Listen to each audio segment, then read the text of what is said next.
అపోస్తలుడైన పౌలు ఇక్కడ చెప్తున్నాడు గలతీ సంఘానికి రాస్తూ, ఎలా ఉండాలంటే మనము చేయు పనిని పరీక్షించాలి. పరీక్షించుకుంటున్నామా? చేస్తామండి పరీక్ష. మనం చేసే పనుల మీద చేయం. ఎప్పుడు కూడా మనం చేసే పనుల మీద ఎప్పుడు కూడా పరీక్షించాం. చెప్తా ఎలా పరీక్షించమో. నీ కన్ను ఎటు చూస్తుందో నీకు తెలుసు, అవునా కదా? దాన్ని నువ్వు పరీక్షిస్తున్నావా?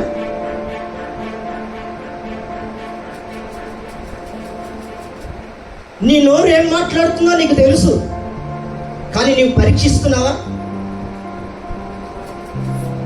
నీ చెవులు ఏమి వింటున్నాయో నీకు తెలుసు, కానీ దాన్ని పరీక్షిస్తున్నావా? నీవు చేసే పనులేంటో నీకు తెలుసు నీ చేతులతో, కానీలే పరీక్షిస్తున్నావా? నీవు నడుస్తూ ఎక్కడికి వెళ్తున్నావో నీకు తెలుసు, కానీ నీ కాళ్ళు పోతున్నాయిలే అని ఏం కాదులే అనుకుని వదిలిపెడుతున్నావా? ఇప్పుడు చెప్తా చూడండి. నీవు చేయి పనుల మీద నీకు శ్రద్ధ లేదు, వాటి మీద నీకు పరిశీలన లేదు. మన పరిశీలన అంతా నేను గత 2 వారాల నుంచి కూడా ఇదే చెప్తున్నా. ఓ మనిషి, నీవెవరో నిన్ను నీవు ఎప్పుడైనా పరిశీలన చేసుకున్నావా? చేసుకోవాలా? ఆ చంద్రమండలంలో ఏముంది, ఈ భూదిగంతంలో ఏముంది? వీటి కోసం కోట్లు వెచ్చిస్తున్నాడు, ధనాన్ని వెచ్చిస్తున్నాడు, సమయాన్ని వెచ్చిస్తున్నాడు, కానీ తన కోసం తాను ఎప్పుడైనా సమయం వెచ్చించుకున్నాడా? లేదు. పరీక్షిస్తున్నాడు, మంచిదే. తన కోసం ఎప్పుడైనా పరీక్ష చేసుకున్నాడా? లేదు. ఇప్పుడు నేను చెప్పాను కదండి, నీ కంటి చూపు నువ్వు ఏ రోజు పరీక్షించుకోలే, కానీ పక్కనోడు చూస్తుంటే మాత్రం ఏరా ఎటు చూస్తున్నావు? నీ చూపు మార్చుకోకొద్దిగా అంటామా అంటే నీ కనుచూపు మీద నీకు పరిశీలన లేదు, కానీ వాడు చూస్తున్న కనుచూపు మీద మాత్రం నీకు బాగా ఉంది పరిశీలన. నీ చూపు మార్చుకోలేదా? నీ చూపు మార్చుకో ఫస్ట్. నా చూపు నేను మార్చుకోవాలి. అలా బైబిల్ చెప్పలేదా? ఎదుటివాని కంటిలో ఉన్న నలుసు కాదురా ముఖ్యము నీకు. నీ కంటిలో ఉంది పెద్ద దూలం, అది చూసుకో. ఆ దూలాన్ని మనిషి చూడట్లేదు, నలుసు మాత్రం చూస్తున్నాడు. అరే నీ కంట్లో ఏదో ఉంది చూడు. అందుకే అంటున్నా, మన కంటి చూపుని మనం ఎప్పుడైనా పరీక్షించుకున్నామా? అందుకే ఇక్కడ పౌలు చెప్తున్నాడు, నీవు చేయి పనిని పరీక్షించుకోవాలి. ఎదుటివాడిని కాదండి నేను చెప్పేది, వాడి పనులు కాదు. బైబిల్ చెబుతుంది కూడా అది కాదు. వాడి సంగతి మనకెందుకు? అందరూ చెబుతూ ఉంటారు, ఈ లోకంలో మనిషి బ్రతకడానికి మహా ఖర్చేం కాదు. నేను పదే చెప్తా, ఖర్చు కాదు. పక్కన వాళ్ళలాగా బ్రతకాలంటేనే ఖర్చు మనకి. వాడి ఇంట్లో అది ఉంది, నా ఇంట్లో ఇది లేదనుకుంటేనే ఖర్చు మనకి. వాడు ఆ బిర్యానీ తింటున్నాడు, నేను తింటలేదంటేనే ఖర్చు మనకి. ఇదే ఖర్చు. వాడిలాగా ఆలోచిస్తేనే మనకు ఖర్చు. నీకు నీలాగా నువ్వు ఆలోచించుకో, ఖర్చే ఉండదు. మనిషి ఆరోగ్యం క్షీణించిపోవడానికి కారణం ఏంటి? మనిషి బలహీనపరచబడటానికి కారణం ఏంటంటే తన గురించి తాను పరిశీలన లేదు వాడికి. ఎవరి గురించి అంటే పక్కనోడి గురించి. నీ చూపు మంచిగా లేదా చూసుకో. ఎటు చూస్తున్నావురా? వాడిని కాదు మనం పరీక్షించేది కదా. వాడు ఏం మాట్లాడితే మనకేంటండి? ఏరా ఏం మాట్లాడుతున్నావు? ఇలాంటి మాటలు మాట్లాడొచ్చా? నువ్వు మాట్లాడొచ్చా? పోనీ నేను చెబుతావాన్ని, అరే ఏం మాట్లాడుతున్నావు నువ్వు? ఎదుటి వాళ్ళని అడుగుతా, కానీ నేను మాట్లాడే మాట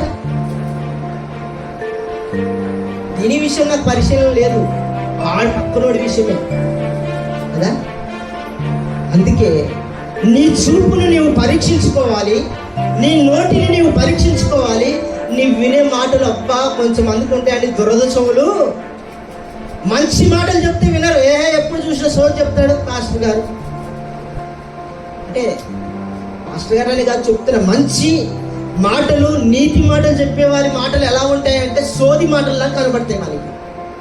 అదేనా వాడి గురించి వీడి గురించి ఎక్కడో లేని పాపం గురించి చెప్పాలి, కానీ చెవులు కొరుక్కోరు. ఇంకొంచెం చెప్పు, ఇంకొంచెం చెప్పు. ఇంతేనా? స్టోరీ అయిపోయిందన్న కానీ ఇంకొంచెం ఉంటే చెప్పరాదు. ఎంత నీ చెవి పరిగెడుతుంది.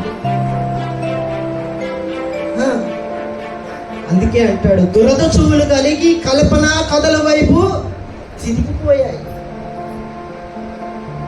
సంగమా, తస్మత్ కడువరి దినాల్లో ఉన్న మనము పరీక్షించాల్సింది పక్కనోడిని కాదు, నిన్ను నీవు పరీక్షించుకోవాలి.